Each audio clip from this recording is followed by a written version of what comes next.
हाय दोस्तों, स्वागत है आपका एक नए वीडियो में। आज हम इस वीडियो में जानेंगे कि कभी किसी भी कंपनी का जब स्टॉक्स खरीदना होता है तो हम रिसर्च कैसे करते हैं। जब कोई आदमी किसी कंपनी का स्टॉक्स खरीदने जाता है तो वो कौन सा रिसर्च करता है और वो रिसर्च कहाँ से करता है। क्या वो डीप या डार्क वेब से रिसर्च करता है या कंपनी में जा कर के लोगों से पूछता है कि ये कंपनी कैसा है कैसा है।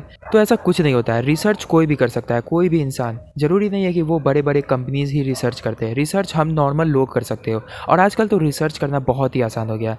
रिसर्च करने के लिए आपको ज़्यादा कुछ करने की ज़रूरत नहीं है। आपको सब चीज़ सामने दिया हुआ है, बस आपको उसको एनालाइज करना है। आपके सामने सारी इन्फॉर्मेशन दी जाएगी उस कंपनी की जिसके में आप इन्वेस्ट करना चाहते हो। तो सारी चीज़ दी जाएगी, जैसे उसकी नेट रेवेन्यू, उसका प्रॉफिट लॉस, उसका स्ट्रक्चर कैसा है, उसके जो प्रमोटर्स है वो कितने होल्ड करते हैं, कितने ट्रेड होते हैं, वो सारी चीज़ आपके सामने दी रहेगी। बस आपको एनालाइज करना होता है और एनालाइज करके आप उसे स्टॉक को खरीद सकते हो। तो आज हम इस वीडियो में जानेंगे कि कैसे आप किसी भी स्टॉक को एनालाइज करके उसके स्टॉक्स को खरीदना है या बेचना है, आप उसे तय कर सकते हो। तो चलिए हम वीडियो को चालू करते हैं।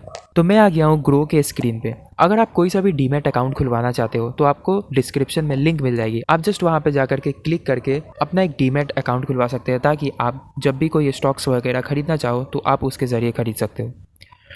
तो अभी मैं आ गया हूँ ग्रो के स्क्रीन पे और मैंने एक कंपनी ली है एमफेसिस करके। यहाँ पे सबसे पहले एनालाइज करने के लिए आपको नीचे एनालिस्ट एस्टिमेट्स दिखेंगे, जिसमें आपको दिखाएगा कि जो बायर्स है वो 41% है, होल्डर्स है वो 24% है एंड सेलर्स है 34%।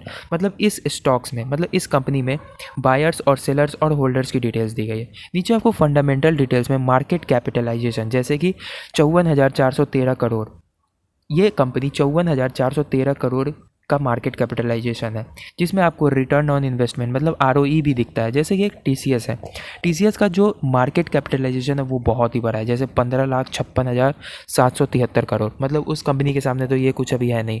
और जो आरओई है मतलब इन्वेस्टमेंट रिटर्न, वो लगभग 50% है। और जो इसका जो डेप्ट टू इक्विटी है वो 0.09 है। और आपको बहुत सारी चीज़ें मिलेंगी। अब आपको रिसर्च करने के लिए आपको गूगल पे भी आना पड़ेगा। जैसे एमफेसिस के बारे में अगर आपको जानना है तो मैंने यहाँ पे देखा है multinational information technology service and consultant company, जो कि financial service, telecom, logistics industry को सपोर्ट करता है और globally leveraging artificial intelligence to drive growth. मतलब ये अपने टेक्नोलॉजी को इन्वॉल्व कर रहा है, नए नए एआई टूल्स और सर्विसेज भी प्रोवाइड कर रहा है। मतलब ये टीसीएस के जैसा है, एक सर्विस बेस्ड कंपनी है। मतलब आपको कोई भी चीज़ रिसर्च करने के लिए आपको गूगल वगैरह तो करना ही पड़ेगा। मतलब आपको देखना पड़ेगा इंटरनेट पे उसकी परफॉर्मेंस क्या है, और बाकी आपको सारी चीज़ तो यहाँ नीचे दिख ही जाएगी। जैसे परफॉर्मेंस की बात करें तो आपको चार्ट पैटर्न भी देखने आना चाहिए। चार्ट पैटर्न में 2020 से देखें तो 2020 से लेकर के 2024 तक में इसने बहुत ही ग्रोथ की है। आपको लगभग 395% का ओवरऑल ग्रोथ दिखेगा। ये आप ऑल टाइम में देख सकते हो कि इसने 2020 से बहुत ही ग्रोथ की है। और 2023 आते आते, 2024 आते आते अभी इसने थोड़ा लॉस किया है, क्योंकि अभी मार्केट जो सर्विस बेस्ड मार्केट है, जो कंपनियां हैं, वो आईटी रिसेशन वगैरह चल रहा है, तो आपको ही पता है। जैसे इस पॉइंट से इस पॉइंट पे अभी लॉस चल रहा है, तो आप प्लान कर सकते हो कि इस स्टॉक्स को खरीदना है या नहीं। ये पूरा आपके पे डिपेंड है। मैं इसमें ये नहीं बोल रहा हूँ कि आपको इसके स्टॉक्स खरीदना है, मैं आपको बस एडवाइस दे रहा हूँ कि आप इस पे देख सकते हो। और नीचे जाकर देखोगे तो आपको इसमें रेवेन्यू, प्रॉफिट और नेटवर्थ दिखेगा। रेवेन्यू में देखोगे तो आपको इसमें रेवेन्यू की जो ग्रोथ है वो लेफ़्ट टू राइट दिखेगी कि ये रेवेन्यू कैसा कर रहा है। इसके प्रॉफिट और नेटवर्थ को देखोगे।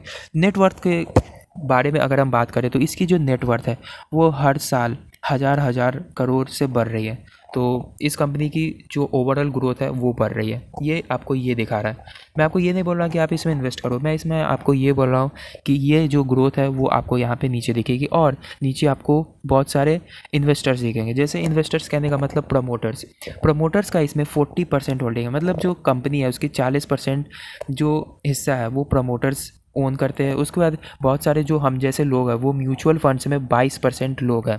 और फॉरेन इंस्टीट्यूशन, मतलब जो फॉरेन इंस्टीट्यूशन के जो कंपनीज़ है उसमें इनका शेयर 18% है। मतलब फॉरेन इंस्टीट्यूट इसमें इन्वेस्ट कर रहा है। तो आप समझ जाओ कि ये जो कंपनियाँ है ये सब बहुत अच्छी अच्छी कंपनियाँ हैं, क्योंकि लोकल कंपनी में ये जो फॉरेन इन्वेस्टमेंट्स नहीं होते हैं। ठीक है, तो आपको ये सब देखने आना चाहिए। और आपको देखने के लिए बहुत ही डीप रिसर्च करने की ज़रूरत नहीं है। आपको कोई सा भी डीमैट अकाउंट अगर आपके पास है तो आपको उसके कंपनी में उस कंपनी के बारे में सारी डिटेल्स दी जाएगी, उसके ओवरऑल परफॉर्मेंस, उसका नेट रेवेन्यू, उसका चार्ट पैटर्न, उसके लॉसेज, उसका इन्वेस्टमेंट, सारी चीज़ दी रहेगी। ये जो ब्रोकर होते हैं वो यही करते हैं। तो अगर आपको डीमैट अकाउंट खुलवाना है तो आप नीचे डिस्क्रिप्शन में लिंक है, आप जाकर के क्लिक करके अपना एक डीमैट अकाउंट खुलवा सकते हैं और इसी तरह के नए नए अमेजिंग स्टॉक मार्केट के टिप्स और स्टॉक मार्केट के बारे में जो छोटी मोटी जानकारियाँ रहती है, अगर आप जानना चाहते हो तो आप मेरे चैनल को सब्सक्राइब कर देना, ताकि मैं इसी तरीके के छोटे मोटी जानकारियाँ आपको बताता रहूँ। So thanks for watching this video.